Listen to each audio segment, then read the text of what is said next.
여러분, 믿음의 삶을 살아가려 할 때 우리는 문제를 만나고 하나님의 일을 할 때 반대와 마주칠 수 있습니다. 근대 올림픽을 창시했던 쿠베르팅 남작이 올림픽 종목을 정할 때 절대 포기할 수 없다고 했던 종목이 장애물 달리기였다고 합니다. 장애물 달리기를 하기 위해서는 여러 가지 조치가 필요하기 때문에 경기의 원활한 흐름을 위해서 장애물 경기를 빼자는 많은 건의가 있었음에도 불구하고 쿠베르탱 남작이 장애물 경기는 절대 뺄 수 없었다고 했던 이유는 우리의 인생에 장애물 없이 달리기 하는 일은 없기 때문이라고 이야기했다는 거예요. 여러분, 믿음의 삶에도 또 하나님의 일을 할 때도 장애와 문제를 반드시 만나게 됩니다. 오늘 느헤미야 4장의 말씀에 보면 느헤미야의 대적들이 본격적으로 방해하고 여러 가지 어려움을 주는 장면을 우리는 보게 되어집니다. 유명한 설교자였던 제임스 보이스 목사님은 이 느헤미야 4장을 연구하면서 하나님의 일에 반대가 일어나는 이유가 무엇일까를 정리해 이야기했습니다. 어떤 경우에는 사람들이요, 하나님의 일임에도 불구하고 자기에게 손해가 되거나 위협이 된다고 느끼는 사람들이 있을 수 있기 때문에 반대가 일어날 수 있다는 거예요. 또 시기심을 품은 사람들도 항상 존재하고요, 하나님의 일을 사람들이 진행해 나갈 때 내 방식대로 일하고 싶어하는 사람들도 있기 때문에 반대가 일어난다고 합니다. 또 어떤 사람들은 자신이 그 일에서 소외되었다고 느낄 때 반대하고 반발하기도 합니다. 어떤 일에 주도권을 갖고 싶어하는 사람도 반대한다고 합니다. 어떤 사람이 또 하나님의 일을 한다고 할 때 그 사람의 동기를 오해하는 사람들이 있을 수 있고요, 또 모든 사람들 안에는 변화를 싫어하는 본성이 있기 때문에 반대가 일어날 수 있다고 해요. 그런데 이런 여러 가지 이유를 정리하면서 이 제임스 보이스 목사님이 이야기한 진짜 믿음의 삶에서 또 하나님의 일을 함에 반대가 일어나는 가장 궁극적인 이유가 하나 있는데, 그것은 무엇이냐면 악한 영이 활동하고 있기 때문이라는 것입니다. 여러분, 우리가 믿음으로 무언가를 하려고 할 때 하나님이 우리를 도와주시고 축복하시는 것도 있지만 그와 함께 악한 영의 활동도 있다는 것들을 기억해야 된다는 거예요. 하나님의 일들이 아름답게 이루어져 가려고 할 때 여러분, 하나님께서 그 일에 성령의 은혜 가운데 함께 하시기도 하지만 악한 영 또한 역사한다는 것들을 기억해야 된다는 것입니다. 오늘 느헤미야 4장이 그것을 알려주고 있어요. 예루살렘 성벽이 재건되어지고 느헤미야를 통해 하나님의 일이 이루어져 가려고 할 때 어김없이 대적들이 등장합니다. 그리고 그 대적들이 느헤미야를 어렵게 해요. 유다 사람들과 느헤미야의 마음을 낙심케 해서 일을 멈추게 하고 싶어 하고요, 실질적인 위협을 가해서 어려움과 문제를 주어서 이 일을 중단하고 싶어 합니다. 1절부터 3절 말씀을 보실까요? 산발랏이 나오는데 이 산발랏은 사마리아의 총독입니다. 산발랏이 우리가 성을 건축한다 함을 듣고 크게 분노하여 유다 사람들을 비웃으며 자기 형제들과 사마리아 군대 앞에서 일러 말하되, 이 미약한 유다 사람들이 하는 일이 무엇인가?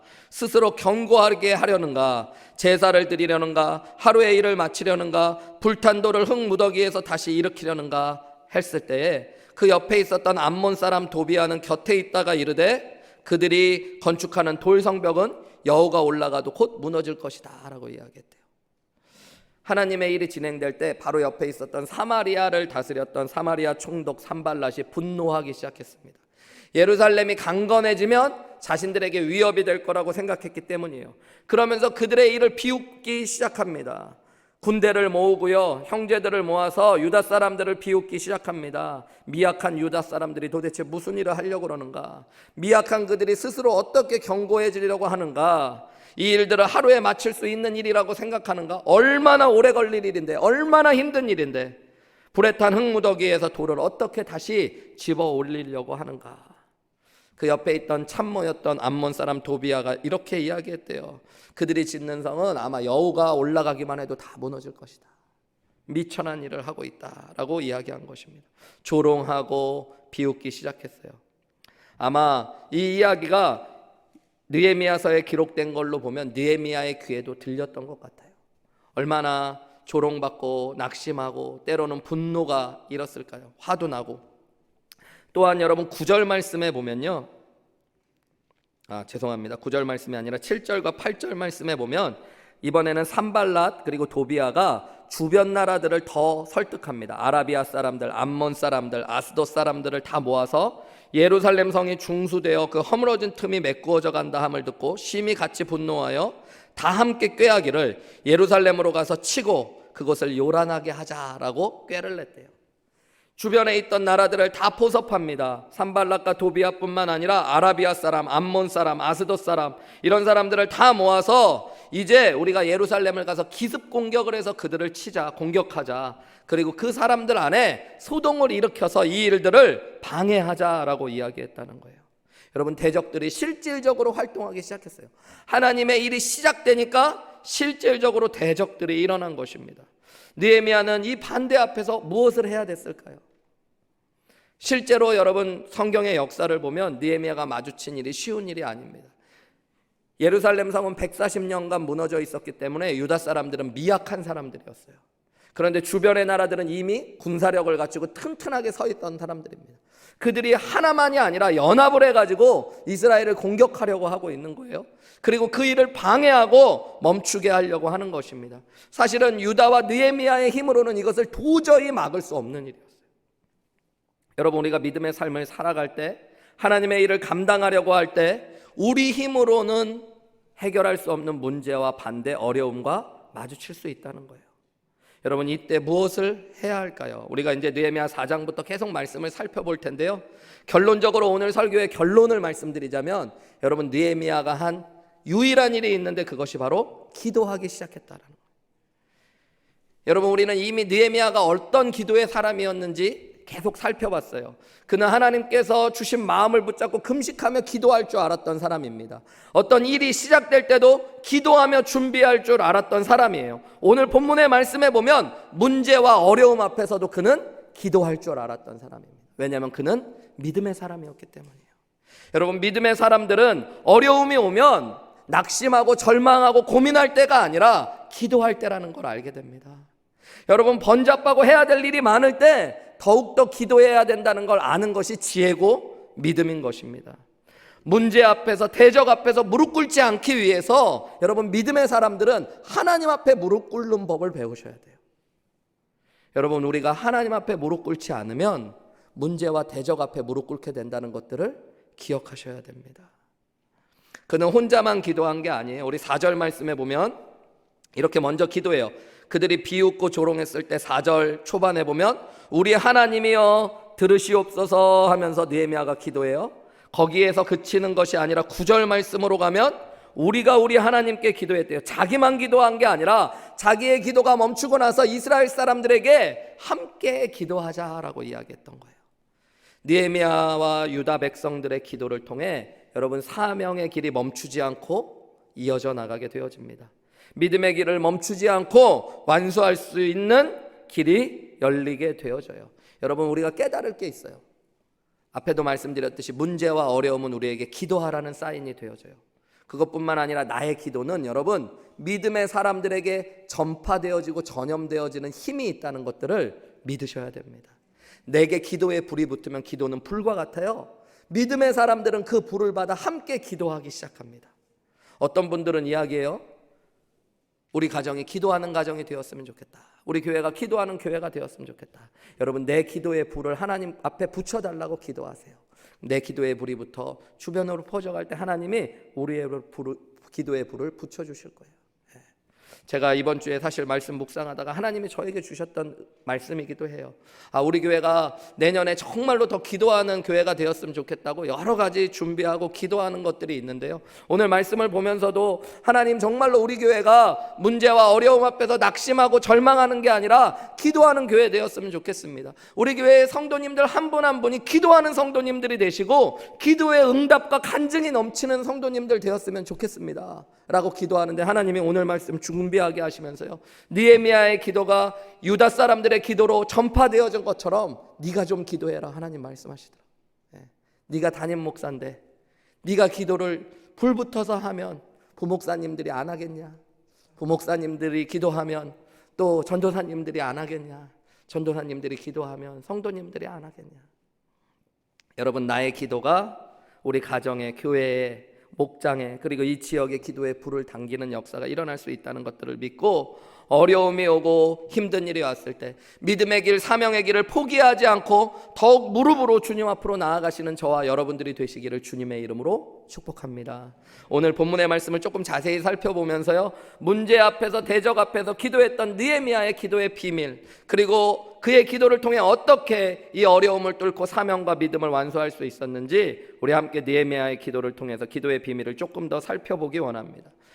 여러분, 첫 번째로 오늘 느헤미야의 기도를 통해 배울 수 있는 기도의 비밀은 마음을 쏟아붓고 기도하는 것입니다. 믿음의 사람은 여러분 문제와 반대 앞에서 자신 안에 있었던 슬픔, 부정적인 감정까지도 하나님 앞에 다 쏟아내고 기도할 줄 아는 은혜를 경험합니다. 우리 4절 말씀, 5절 말씀 한 목소리로 한번 읽어볼까요? 시작.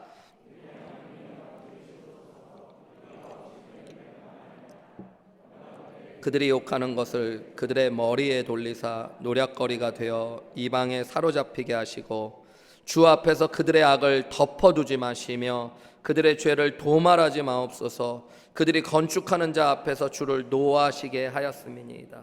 앞에도 살펴봤듯이 느헤미야는 적들의 반대와 조롱 앞에서 제일 먼저 기도해요. 그런데 여러분, 그의 기도가 어때요? 하나님 앞에 막 하나님께 영광 돌리고 성숙하게 기도하는 것이 아니라 하나님, 내가 업신여김 당했습니다. 마치 하나님 앞에 무언가를 잃르듯이요.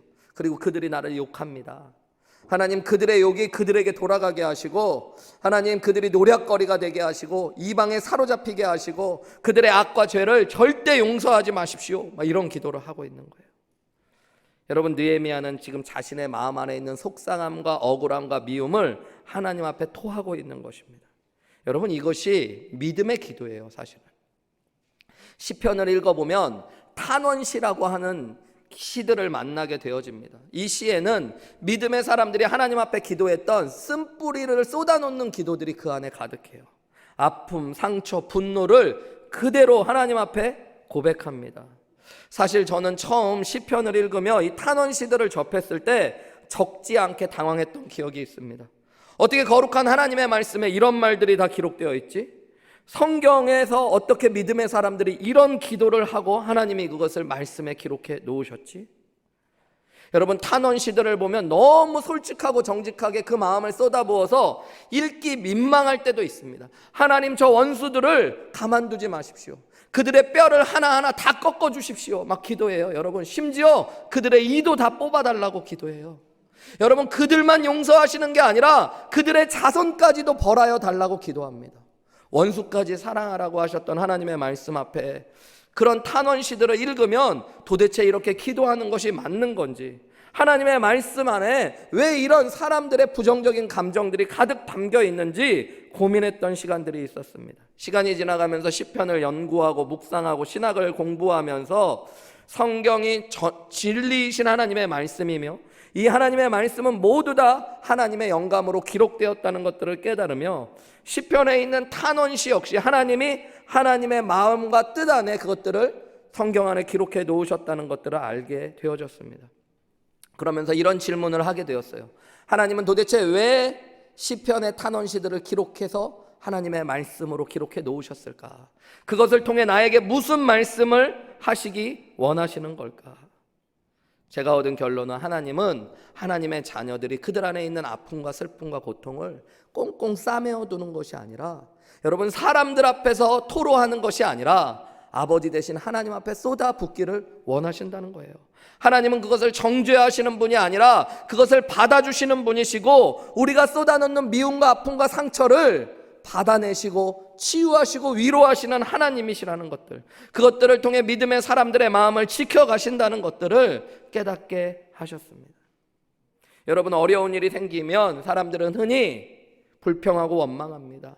나를 욕하고 조롱하는 사람을 보면 그 사람을 향해 더 큰 분노를 쏟아붓고 싶은 것이 사람의 마음이에요. 느헤미야도 그럴 수 있었겠죠. 사마리아에 있는 산발락과 그들이 하는 말을 들었을 때 그들을 향해 똑같이 욕을 할 수 있었을 겁니다.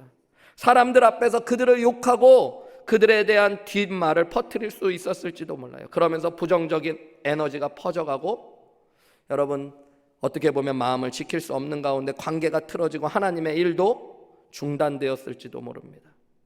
근데 느헤미야는 자기 안에 있었던 감정을 하나님 앞에 다 쏟아놓았던 거예요. 여러분, 내 감정을 누구한테 쏟아놓느냐가 중요한 거예요. 아무것도 표현하지 못하는 건 여러분 좋은 게 아니에요. 하나님 믿음의 사람이라는 믿음이 생긴 거, 그 다음에 믿음이 성숙한다는 건 여러분 감정이 무뎌지고 모든 것들을 초월하는 무감각한 사람이 되어지는 게 아니에요. 어려움이 와도 어렵지 않습니다. 아픈 일이 있어도 저는 아프지 않습니다. 슬픈 일이 있어도 슬프지 않습니다 하는 게 믿음이 아니고요. 믿음의 사람은 성숙하게 그 감정을 처리할 수 있어야 돼요. 근데 여러분, 성숙하게 처리한다는 게 무엇일까요? 내가 하나님 앞에 마음을 쏟아놓는 일들을 하실 수 있어요. 사람들 앞에요, 내가 내 감정을 쏟아놓으면 사람들은 오해하고 그것들이 때로는 나에게 상처로 다가올 때가 있습니다. 여러분, 또 내가 혼잣말로 하는 것, 혼잣말인데 뭐가 어때라고 그러지만 그 혼잣말은 내가 듣는 말이에요. 그래서 내가 하는 부정적인 말들은 내 마음을 가장 아프게 하고 상처받게 합니다. 어저께 우리 김종모 간사님이 새벽 예배 설교하시면서도 그런 말씀을 하셨는데 저에게도 참 와닿았거든요. 여러분, 아프면 아프다고 하는 게 건강한 겁니다. 슬플 때는 울 줄 아는 게 건강한 거예요, 여러분. 기쁠 때는 웃을 줄 아는 게 건강한 거예요. 근데 우리는 자꾸 커가면서 참으려고 해요. 웃긴데도 안 웃으려고 하고 슬픈데도 안 울려고 하고. 저도 어렸을 때부터 한국에서 자라니까 누가 했는지도 모르게 그런 얘기를 많이 들었어요. 남자는 태어나서 3번 울어야 된다. 여러분도 그런 얘기 들으셨나요? 한 번은 태어날 때 울고, 한 번은 뭐 어머님 아버님 돌아가셨을 때. 근데 한 번은 언제 우는 건지 아직도 잘 모르겠는데 여러분, 어쨌든 3번 울어야 된대요. 그래서 남자가 울면 아유, 남자가 왜 이렇게 눈물이 많아, 울면 안 돼, 막 그런 소리를 어렸을 때 들었던 것 같아요. 저는 설교할 때 몇 번 말씀드렸지만 눈물이 많은 사람이거든요. 그래서 정말로 그냥 나이가 들어서 우는 거 아닙니다, 여러분. 목사님 이제 갱년기인가 보다 이러실 수 있는데 그런 게 아니라 여러분 어렸을 때부터 눈물이 많았어요. 결혼을 하고 나서 생활을 하면서 집에서는 요즘 잘 안 울려고 그러는 게요, 제가 울면 저를 제일 사랑하는 가족들도 제 마음을 위로하고 같이 아파하는 게 아니라 놀리기 시작하더라고요. 저희 아내가 저 막 드라마 보다 울거나 뭐 혼자 무슨 생각하다 울면 애들 막 불러요. 얘들아 일로 와라, 니네 아빠 또 온다 막. 얼마나 그래서 될 수 있으면 집에서는 안 울려고, 더 독해지려고 막 노력할 때도 있는데요. 여러분, 우리가 사람들 앞에서는 그렇게 세상을 살아가면서 마음을 감추는 법을 배워갔을지 모르지만 여러분, 우리가 슬플 때는 울 수 있는 것이 사람의 건강함이고 그게 믿음의 성숙함일 수 있어요. 근데 하나님 앞에서는 여러분 우셔도 됩니다. 하나님 앞에서는 여러분 우리가 우리의 미운 마음들, 원통한 마음들, 속상한 마음들 쏟아부어도 돼요. 하나님, 내가 저 사람이 너무너무 밉습니다. 하나님, 저 사람이 정말로 잘못되었으면 좋겠습니다. 그런 마음이 있을 때 여러분, 사람 앞에서가 아니라 하나님 앞에 쏟아놓으면 하나님이 그 마음을 받아주시고 위로하시고 우리의 마음을 지켜주시는 은혜를 누리게 하시는 거예요. 여러분, 사람의 마음을 지킨다는 거 참 중요한 일입니다. 여러분, 믿음이 없는 사람들은 자신의 마음을 다스리지 못하기 때문에 참다가 했던 부정적인 말들, 내 감정의 터트림 때문에 관계가 틀어지고 내가 하려고 했던 믿음의 길에서 낭망하게 되어지는 경우가 얼마나 많은지 몰라요. 그렇지만 여러분, 믿음의 사람, 정말 기도할 수 있는 사람은 하나님 앞에 나와 내 마음들을 다 쏟아붓는 거예요. 신앙이 자라간다는 것 앞에 말씀드렸듯이 여러분, 우리가 초월적인 사람, 무감각한 사람이 되는 게 아니라 신앙의 자람은 하나님과의 친밀함으로 나아가는 거예요. 하나님하고의 친밀함은 여러분 우리의 기도를 통해 우리가 보고 알 수 있어요. 기도를 할 때 신앙생활 오래 했다는 분들 가운데 여러분 혼자서 기도하는데도 사무적으로 기도하는 분이 있어요.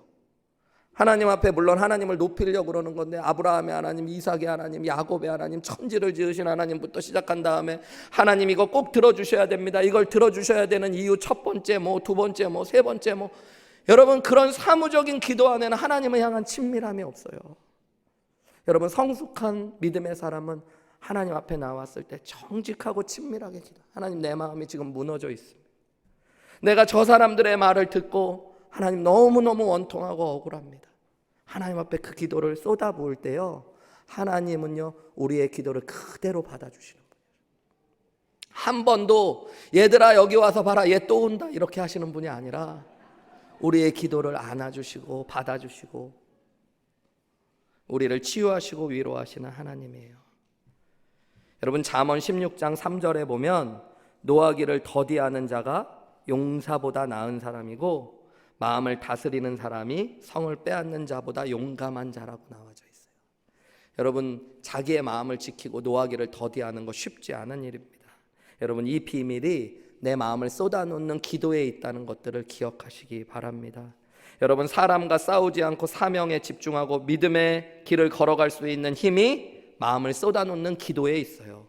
낙심하지 않고 불평하지 않고 미워하지 않고 사명에 집중하며 믿음의 걸음을 걸어갈 수 있는 힘이 마음을 쏟아놓는 기도에 있다는 것들을 믿으시고 하나님 앞에 내 마음을 쏟아놓는 기도의 역사가 저와 여러분 가운데 있으시기를 주님의 이름으로 축복합니다.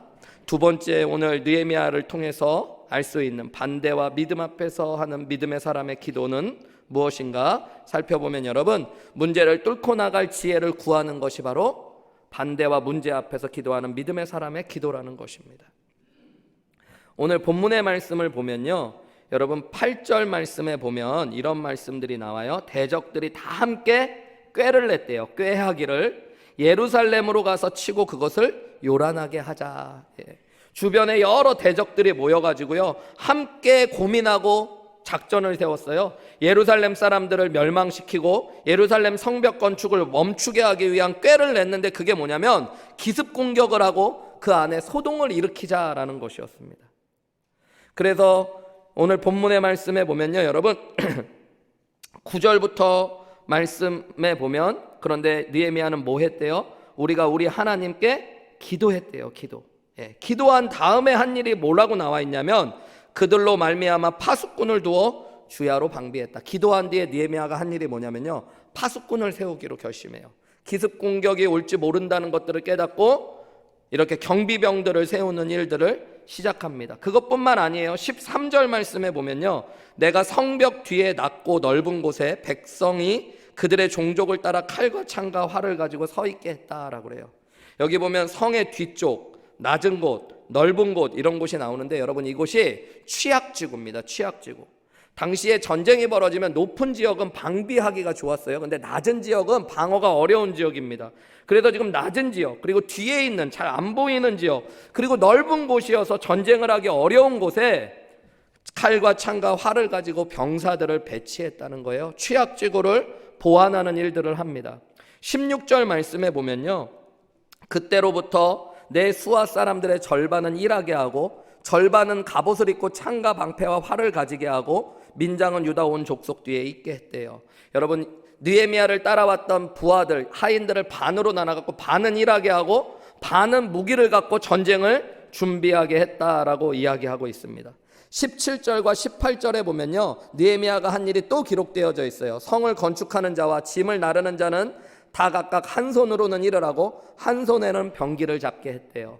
여러분, 전쟁을 준비하면서 일도 멈추지 않도록 사람들에게 무기를 공급하고 또 도구를 공급하는 일들을 했다라고 이야기하고 있는 것입니다.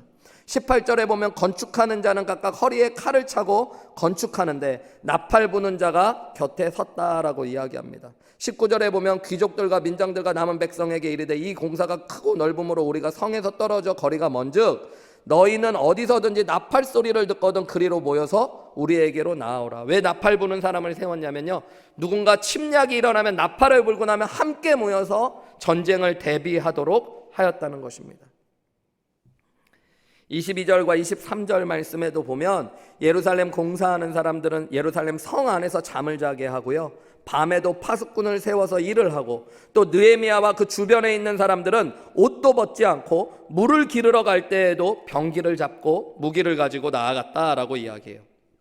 느헤미야가 기도한 뒤에요 여러 조치를 취하는데 여러분, 취약지구를 막고 파수꾼을 세우고 사람들을 경계하게 하면서도 무기를 들게 하고 함께 돕게 하고 일을 하게 하면서 이 일들을 계속 멈추지 않고 나아갔다는 거예요. 어떻게 보면 참 지혜로운 일을 한 것입니다. 15절 말씀에 보면 이 일들이 일어나고 난 뒤에 어떤 결과가 나왔냐면요, 우리의 대적이 우리가 그들의 의도를 눈치챘다 함을 들었고, 느헤미야가 그들의 음모를 눈치챘다라는 것들을 대적들이 알게 됐습니다. 그 다음 말이 중요해요. 여러분, 뭐라고 기록되어 있어요? 하나님이 그들의 꾀를 패하셨다라고 이야기해요. 여러분, 대적들이 꾀를 냈는데요, 느헤미야가 지금 여러 조치를 취했잖아요. 그러고 나면 내가 그들의 꾀를 패했다 이렇게 이야기하지 않고 하나님이 그들의 꾀를 패하셨대요. 무슨 이야기를 하는 걸까요? 느헤미야가 기도하고 났더니 그가 했던 모든 일들은 하나님께서 주신 지혜 안에 있었다는 얘기를 하는 거예요. 사람들이 여러 꾀를 냈지만 그 꾀를 패하는 하나님의 지혜가 느헤미야에게 부어졌고요, 느헤미야가 그 일을 했다는 것들을 성경이 이야기해 주고 있는 것입니다. 어려움과 문제가 오면 여러분, 그것은 주저앉고 고민하라는 게 아니라 하나님께서 그것을 넘어가고 뚫고 나아가게 하시는 거예요. 근데 넘어가고 뚫고 나아가기 위해서 여러분, 지혜가 필요합니다. 어디로 가야 할지, 무슨 말을 해야 할지, 어떤 행동을 해야 될지, 여러분, 그때 하나님께서 우리에게 지혜를 주시는 분이라는 걸 알고 기도하는 자, 묵상하는 자에게 하나님이 지혜를 부어 주시는 거예요. 사람들 중에 믿음이 없는 사람들도 문제를 만나면 고민하고 근심합니다. 여러분, 책상 앞에 앉아서 종이 하나 펼쳐놓고 여러 떠오르는 생각을 하며 근심하는데요, 근심하다 보면 답이 나오는 게 아니라 주름살만 쌓여갈 때가 많이 있어요. 여러분, 어려움이 오고 힘든 일이 왔을 때는 우선 기도하셔야 돼요. 기도하면서 여러분, 하나님께 지혜를 구하십시오. 입술의 지혜를 구하시고 행동의 지혜를 구하셔야 돼요. 여러분, 야고보서 1장 5절 말씀 우리 같이 읽어볼까요? 하나님의 약속입니다. 시작.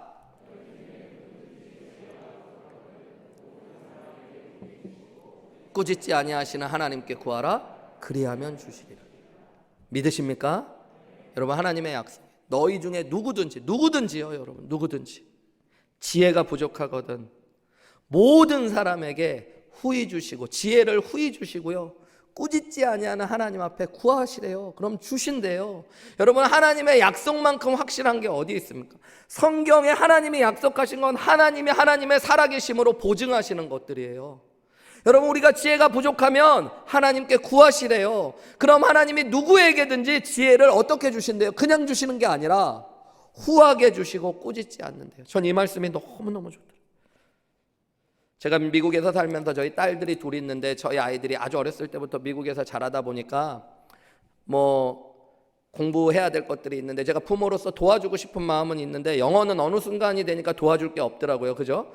초등학교 조금만 지나가도 저보다 훨씬 더 영어를 잘하니까 영어는 도와줄 게 없는데, 그래도 내가 도와줄 게 뭐가 있을까 하다가 수학을 가르치는 것들을 아이들에게 시간을 많이 쓰고 수학을 많이 가르쳐 주었었습니다. 그래서 저희 두 아이들이 저한테 초등학교 때부터 중고등학교 때까지 수학을 배웠는데요, 어느 시간이 지나가니까 아이들이 어지간하면 모르는 거 있으면 제일 먼저 물으러 저한테 왔는데, 언제부턴가는 물으러 잘 안 오는 거예요. 자기들끼리 막 끙끙대고 서로 막 고민하고 물어보다가 안 되면 저한테 오더라고요. 근데 올 때도 기쁨으로 오는 게 아니라 되게 막 괴롭게 와요. 그래서 그냥 한 번은, 야, 너는 이렇게 어려운 거 있으면 금방 와서 물어보지 아빠한테 왜 이렇게 늦게 오냐 그랬더니, 우리 둘째 아이가 하는 얘기가, 아빠한테 가면 아빠 맨날 이것도 모르냐고부터 시작해가지고 잔소리가 너무 심하니까, 학교 수업은 네가 듣냐, 그냥 가르쳐주면서, 야, 이것도 이게 뭐가 풀면서 저는 또, 야, 이렇게 쉬운 거를 넌 왜 모르냐 막 이러니까 잔소리가 듣기 싫어가지고 아이가 그러는 거예요. 여러분, 사람은 그럴 수 있어요. 근데 하나님은 그러는 분이 아니에요. 하나님은 지혜를 구하면 꾸짖는 분이 아니래요. 여러분, 그냥 요만큼 알려주면서 막 그냥 잔소리 이렇게 심한 저 같은 아빠가 아니라, 하나님은 여러분 아무 꾸짖음 없이 가장 후하게 여러분에게 지혜를 주시는 분이시라고 이야기하는 거예요. 한국에 있을 때 알았던 한 회장님이 계신데요, 이분이 나름 꽤 큰 회사를 경영하시는 분이신데, 그분이 그런 이야기 하시더라고요.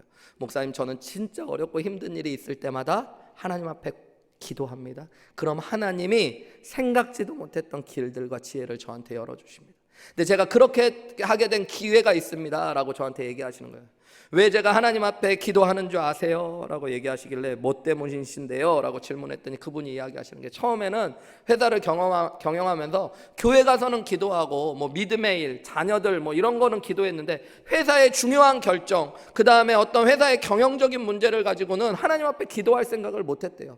한편으로는 하나님이 뭘 아실까 이런 생각도 들었대요. 경영은 내가 전문가지 하나님은 뭐 어부시고 목수 뭐 이런 분이신 것 같은데, 그런데 어느 날 성경을 읽다 보니까 하나님이 온 세상을 경영하신다는 이야기가 나와요.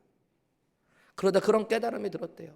온 인류를 경영하시고 온 역사를 경영하시는 분이 자기 회사에 1000명 정도 되는, 내가 보기엔 이 회사가 너무 크고 문제가 어떨 땐 너무 큰데 하나님이 보실 땐 이까지 거라고 하시지 않을까.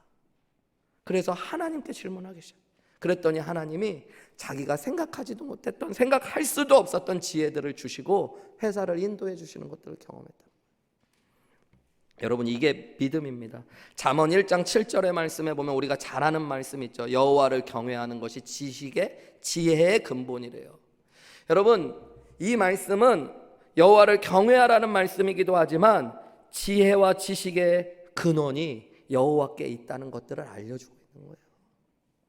여러분, 자녀들을 키울 때 때로는 지혜가 필요하죠.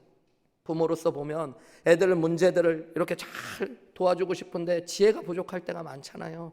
여러분, 어떻게 해야 될지 모르겠어요. 목사님, 우리 애들 때문에 요즘 어떻게 애들을 키워야 될지 모르겠어요. 저한테 오면 제가 압니까? 저도 우리 애들 때문에 얼마나 고민이 많은데. 여러분, 기도하셔. 하나님 앞에 가서 지혜를 구하셔야 돼요. 저는 막 어떤 여기 하늘교회 오니까요, 하늘교회에서 목회할 때 젊은 목사님들 중에 한 2번 그런 적이 있었어요. 지역에 있는 젊은 목사님이 저를 찾아오셨어요. 교회를 개척하고 또 조그만 교회를 목회하는데 목회가 너무 어려서 어떻게 해야 되는지 모르겠어서 저한테 지혜를 구하러 왔대요. 저도 잘 모르겠거든요. 여러분, 저도 진짜 목회를 잘 모르겠어요.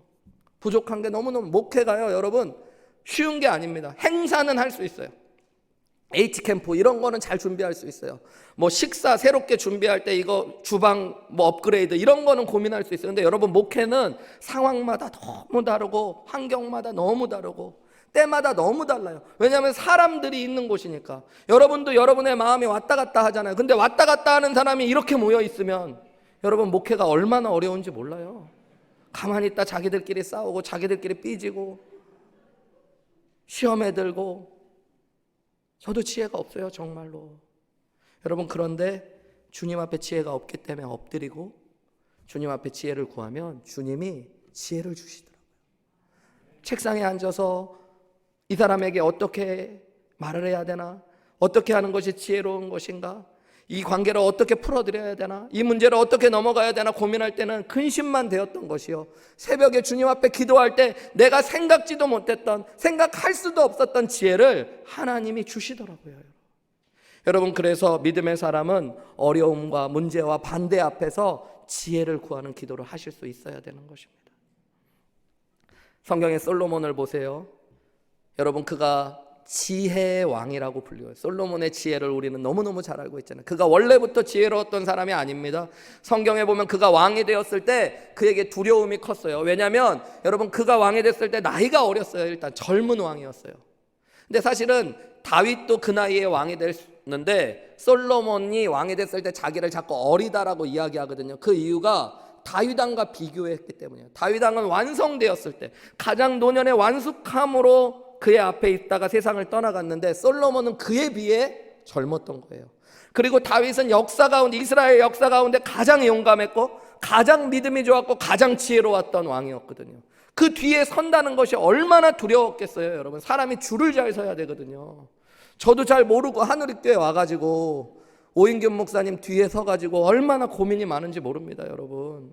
오인균 목사님을 기억하고 좋아하시는 분들은 오 목사님 21년 목회하시고 65세 은퇴하셨을 때 모습하고 46살 된 저하고 자꾸 비교하시니까 제가 얼마나 맨날 어린 종으로 자꾸 우리 교회 분들이 젊은 종, 어린 종 그러는데, 거기다가 오 목사님 여러 가지 교회를 얼마나 잘하시고 여러분들 한 분 한 분 얼마나 사랑하시고 그랬겠어요. 목회를 잘하신 목사님 뒤에 서니까 저도 너무너무 그 솔로몬의 마음을 알겠더라고요. 그래서 여러분, 솔로몬이 성전을 짓고 나서 하나님이 그에게 무엇을 줄까 했을 때 그가 무엇을 구해요? 하나님, 자기는 어린아이 같은데 하나님의 백성들을 다스리기가 너무너무 두려우니까 지혜를 달라고 기도하는 거예요. 그때 하나님이 야고보서 1장 5절의 말씀처럼 꾸짖지 않고 후하게 해주셔서 여러분, 역사 이래로 가장 지혜로운 왕으로 솔로몬을 세워주셨던 거예요. 지혜로웠기 때문이 아니라 하나님 앞에 지혜를 구하는 자에게 하나님이 세상이 따를 수 없는 지혜를 부어주셨다는 것들을 이야기하고 있는 것입니다. 미국에서도 여러분, 가장 존경받는 대통령 에이브리엄 링컨이 있죠. 그가 대통령이 되었을 때 미국이 실제적으로 역사 가운데 가장 혼란스럽고 어려웠을 때라고 그래요. 남북이 갈라져 전쟁을 하고 있었고 인종적으로는 백인과 흑인들이 갈등이 가장 첨예하게 있을 때 그가 얼마나 지혜롭게 역사 가운데 국정을 수행했는지 우리는 잘 알고 있습니다. 그가 쓴 전기에 보면 그는 이런 말을 해요. 나는 어려울 때마다 무릎을 꿇고 기도한다. 왜요? 나는 충분한 지혜가 없지만 기도하고 나면 특별한 지혜가 주어지기 때문이라는 거예요. 여러분, 이것이 믿음의 사람이 하는 기도예요. 하나님, 나에게 길을 보여주십시오. 나에게 지혜를 더해 주십시오. 주님, 나에게 답을 알려주십시오. 여러분, 하나님이 꾸짖지 않고 우리에게 부어주시는 하나님이신 것들을 믿으시며 문제와 어려움 앞에서 하나님께 지혜를 구하실 수 있는 저와 여러분들이 되시기를 주님의 이름으로 축복합니다.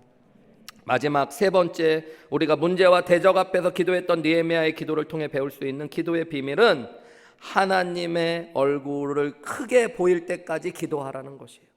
여러분, 믿음의 사람은 문제와 반대 앞에서 하나님을 떠올리고 하나님을 바라봅니다. 여러분, 이게 왜 중요하냐면요, 기도하며 하나님을 바라보면 그분이 살아있는 것들로, 그리고 그분이 더 크고 분명하게 느껴지는 은혜를 경험하게 되어져요. 많은 사람은 문제를 만나면요, 여러분, 내게 도움을 줄 수 있는 사람을 먼저 떠올리고 그 사람을 찾아가는 경향이 있어요. 느헤미야에게도 어떻게 보면 그런 사람이 있었죠. 아닥사스다 왕이 있잖아요. 우리가 1장 2장의 말씀을 살펴봤는데 아닥사스다 왕은 당시에 가장 큰 권력을 가지고 있었고 느헤미야를 총애했던 사람입니다. 그것뿐만 아니라 느헤미야에게 이 일을 허락했던 사람이에요. 그러면 느헤미야가 제일 먼저 떠올려야 될 게 누굴까요? 아닥사스다 왕을 떠올릴 수 있잖아요. 그리고 그에게 병력을 요청할 수도 있고 대적들을 벌해달라고 부탁할 수도 있잖아요. 그런데 느헤미야는 무릎 꿇고 기도했습니다. 왜냐하면 사람을 바라보는 것이 아니라 문제와 대적 앞에서는 하나님을 바라봐야 된다는 걸 알았기 때문이에요. 14절 말씀을 보세요. 그의 기도의 비밀을 우리가 알 수 있는 구절이 나옵니다. 14절 말씀에 보면 느헤미야가 내가 돌아본 후에 일어나서 귀족들과 민장들과 남은 백성에게 말하기를 너희는 그들을 두려워하지 말고 지극히 크시고 두려우신 주를 기억하라 라고 이야기해요. 대적들을 두려워하지 말래요. 그러면서 지극히 크시고 두려우신 주를 기억하래요. 원어로 보면 누군가를 생각하라는 겁니다. 하나님을 생각하라는 거예요. 근데 그냥 하나님을 생각하라 이렇게 해도 되는데 지극히 크고 두려우신 주님을 생각하래요. 여러분, 무슨 말일까요? 막 형용사가 계속 붙어 있죠. 지극히 크고 두려우신 주님. 원어를 보면 여러분, 하나님이 두렵다는 거는 경외하는 큰 분이라는 얘기예요. 그 앞에 크다는 형용사가 붙어 있죠. 그리고 그 앞에 지극히라는 말이 있는데 이 지극히라고 번역된 말은 원어로 보면 더할 나위 없이 가장 크다는 얘기입니다. 여러분, 지금 느헤미야가 뭐라고 그러냐면 그냥 두려우신 하나님이 아니라 그 하나님이 크시며 지극히 크다라는 것들을 생각하고 바라보라는 거예요. 느헤미야는 하나님이 살아계신 분, 두려운 분이라는 걸 알고 있었어요. 그런데 기도하다 보니까 그 두려우신 하나님이 더 크게 느껴지는 거예요. 나중에는 기도를 깊이 하다 보니까 지극히 크게 느껴지는 거예요. 여러분, 이게 기도의 비밀이에요. 우리가 성경 공부를 하면 머리로 무언가를 알게 됩니다. 하나님이 살아계시다. 우리 입술로도 고백하고 머리로도 배워요. 근데 여러분, 기도하기 시작하면 하나님을 바라보며 기도하기 시작했을 때 믿음의 기도 안에는 그 살아계신 하나님이 지극히 가까이 계시다는 것들을 깨닫게 되어져요. 여러분, 나보다 더 가까이 내 안에 정말 살아계신 분이구나. 여러분, 우리가 성경 공부를 하고 설교를 들으며 하나님 전능하시다는 거 배워요. 그런데 여러분, 기도하다 보면 어느 순간에 그 하나님의 전능하심이 지극히 크다는 게 느껴집니다. 더할 나위 없이 크다는 게 느껴져요.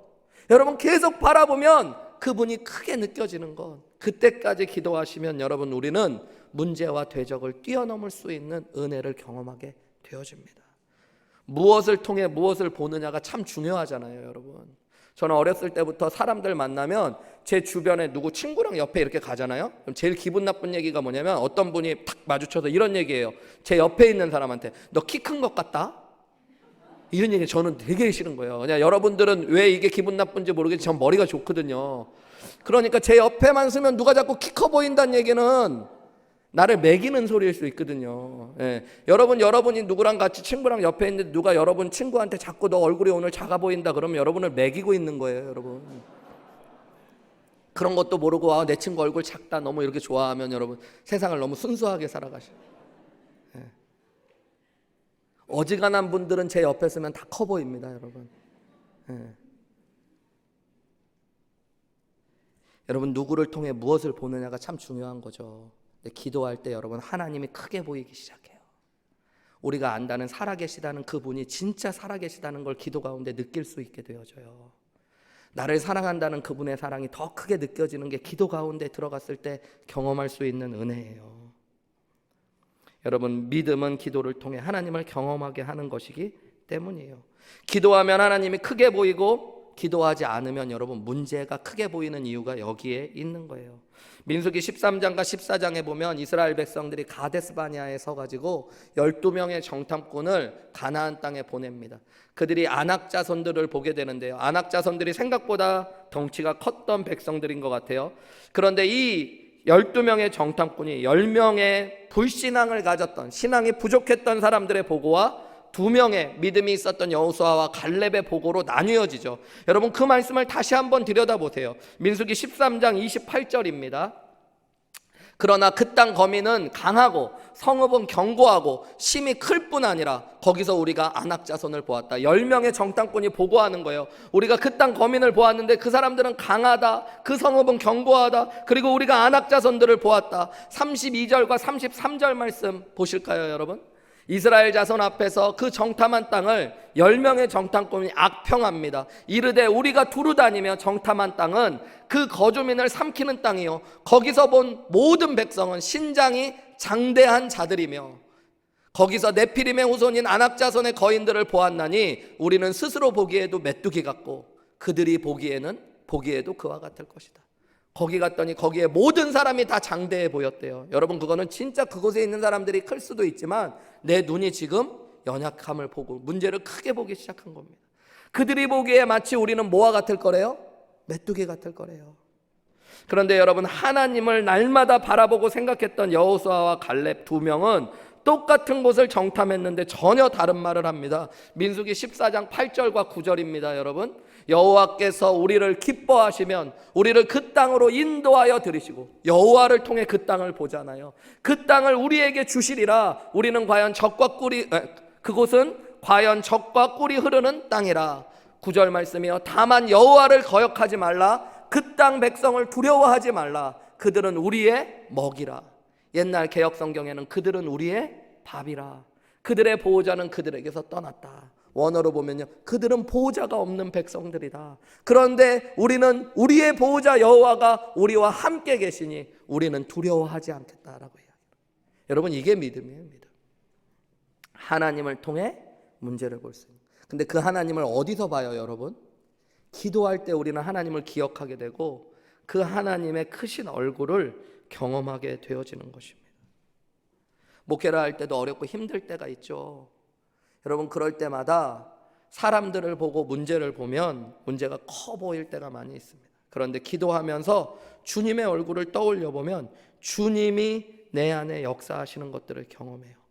찬송의 고백처럼 나를 지으신 이가 하나님이시지, 나를 부르신 이도 하나님이시지, 나를 이곳에 보내신 이도 하나님이시지, 나의 달려갈 길을 다 가도록, 나의 마지막 호흡 다 하도록 나로 내 십자가를 품게 하시는 하나님을 바라보면요, 여러분 믿음의 길, 사명의 길을 걸을 수 있게 되는 것입니다. 스펄전 목사님이 한 번은 목회를 하고 있을 때 젊은 신학생이 목사님에게 물었다고 그래요. 목사님은 낭망하실 때가 있으신가요? 목사님도 낭망하신 적이 있으신가요? 물었을 때 스펄전 목사님이 이렇게 대답하셨대요. 적어도 20년 동안은 한 번도 없다고. 여러분 이상하잖아요. 사람이라면 그래 나도 낭망할 때가 있었네 이렇게 얘기할 줄 알았는데 적어도 20년 동안에는 한 번도 없었다. 어떻게 그럴 수 있냐고 질문했을 때 스펄전 목사님이 이렇게 이야기하셨대요. 나는 한 가지 원리를 내 삶에 적용했는데 20년 전에 그 원리를 적용한 뒤부터는 한 번도 낭망해 본 적이 없다는 거예요. 그 원리란 것이 무엇이냐면 계속해서 주님을 바라보고 떠올리고 생각하는 것인데 하루에 15분 이상을 주님을 생각하거나 떠올리지 않고 지나간 일을 없다고 이야기하시는 거예요. 15분에 한 번은 최소한 주님을 생각하고 바라보고 떠올리기로 결심한 거예요. 20년 동안. 그러고 났더니 나는 최소 20년 동안은 낭망이라는 것들을 경험해 본 적이 없다고 말씀하시더래요. 여러분 문제 때문이 아니라 주님의 얼굴을 우리가 기억하지 못하고 바라보지 못하기 때문에 낙심하는 거예요. 여러분 기도하면서 주님의 얼굴을 더 크게 보실 수 있는 은혜가 있으시기를 주님의 이름으로 축복합니다. 여러분 기도의 사람 느헤미야가 이렇게 기도하기 시작했을 때 기적이 일어났어요. 하나님께서 그들의 마음을 지켜주셨고요, 또 유다 사람들이 함께 기도하게 하시고요, 함께 기도했을 때 기적이 일어난 거예요. 140년 동안 아무도 쌓아 올리지 못했던 예루살렘 성벽이 52일 만에 기적적으로 쌓아졌어요. 대적들이 그들을 해할 수 없는 하나님의 보호하심의 은혜가 있었어요. 무엇 때문에요? 문제가 없어서가 아니에요. 대적이 없어서가 아니에요. 그가 기도했기 때문입니다. 기도하면 하나님이 도우셔요. 여러분 마음을 쏟아놓고 기도하는 사람의 마음을 하나님이 도우셔서 붙잡아 주십니다. 위로해 주시고 치유해 주십니다. 여러분 믿음으로 기도하는 사람에게 하나님이 지혜를 주시며 보호하시고 도우시는 은혜를 공급하십니다. 하나님의 얼굴을 구하는 자에게 하나님의 얼굴이 지극히 크고 두려우심을 보게 하시는 하나님의 은혜를 경험케 하시는 것입니다. 여러분 기도를 멈추지 마세요. 여러분의 자리에서 결코 기도를 쉬지 마세요. 낙심하고 절망하지 마시고 여러분 기도를 멈추지 않았으면 좋겠어요. 제가 2부 예배, 4부 예배 때는 찬양을 하긴 하는데요, 좀 어려우실 것 같아서 괴로울 때 주님의 얼굴을 보라라는 찬양을 했는데 3부 예배는 또 우리 교회 또 메인 예배 아닙니까 여러분? 여러분을 믿기 때문에 조금 어려울 수 있는 수준 있는 찬양을 하나 하려고 그래요. 제가 말씀을 준비하면서 이 찬양이 하나님께서 계속 주시는데 사실은 우리 교회 성도님들이 잘 모르는 찬양이라서 2부나 4부 때는 여기까지 예배가 잘 드려지고 마지막에 넘어질까 봐 제가 믿음이 없어서 못 불렀지만 오늘 이 3부 예배 때는 우리 이제 역전되리라는 찬양을 할 텐데요, 찬양의 가사가 먼저 불러드릴게요. 여러분 기도를 멈추지 마라. 눈앞의 상황이 마음을 눌러도 원망치 마라. 너의 입을 지켜라. 저들은 너의 입을 보고 있다. 마음을 뺏기지 마라. 내가 널 도우지 않는다는 소리에 너의 모든 게 불리해도 너는 기도를 계속해라. 너 기도를 멈추지 마라. 내가 너의 그 모든 상황을 바로 역전시키리니 너 기도를 멈추지 마라. 내가 잠시도 쉬지 않고 모든 걸 지켜보고 있으니 바로 역전될 것이다. 여러분 이런 찬양을 우리 함께 할 텐데요, 우리 오늘 먼저 기도하며 나아갔으면 좋겠습니다. 주신 말씀 붙잡고 제가 불러드렸던 찬양의 가사들을 생각하면서 하나님 어려움 앞에서 문제 앞에서 주저앉지 않게 하시고 마음을 다 빼앗기지 않게 하시고 무릎 꿇고 기도할 수 있는 은혜를 허락하여 주옵소서. 하나님 앞에 내 마음을 다 쏟아놓는 기도, 하나님 앞에 지혜와 능력을 구하는 기도, 하나님의 얼굴을 바라보는 기도를 통해 하나님 대적과 문제를 능히 뛰어넘고 뚫고 나가는 하나님 믿음의 역사를 경험할 수 있게 도와 주옵소서.